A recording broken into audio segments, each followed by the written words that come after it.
ঢাকা বিশ্ববিদ্যালয়ের ক্যাম্পাস থেকে সম্প্রতি হকার ও ভবঘুরে উচ্ছেদ অভিযান ঘিরে শুরু হয়েছে তুমুল বিতর্ক।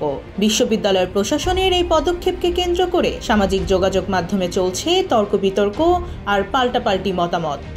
বিশ্ববিদ্যালয়ের প্রক্টোরিয়াল টিমের নেতৃত্বে পরিচালিত এই অভিযানে অংশ নেন ডাকসুর কয়েকজন নেতাও। সক্রিয়ভাবে যুক্ত ছিলেন সমাজ কল্যাণ সম্পাদক এবি জুবায়েদ ও সদস্য সর্বমিত্র চাকমা। অভিযানে সহযোগিতা করে ঢাকা মহানগর পুলিশ, দক্ষিণ সিটি কর্পোরেশন, মেট্রো রেল কর্তৃপক্ষ এবং গ্রিন ফিউচার ফাউন্ডেশনের স্বেচ্ছাসেবীরা। ঢাবি প্রশাসন ও ডাকসু নেতারা দাবি করেছেন নিরাপত্তা ও স্বাস্থ্যবিধির স্বার্থে এই অভিযান চালানো হয়েছে।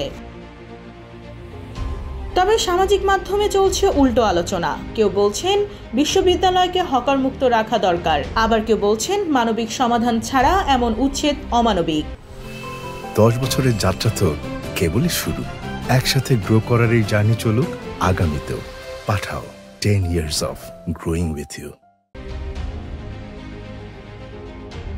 প্রশাসনের দাবি শিক্ষার্থীদের জন্য নিরাপদ ও পরিচ্ছন্ন পরিবেশ বজায় রাখতেই এই উদ্যোগ। তবে কতিপয় শিক্ষার্থী ও নাগরিক সমাজের একাংশের প্রশ্ন, এই উচ্ছেদ কতটা মানবিক ছিল।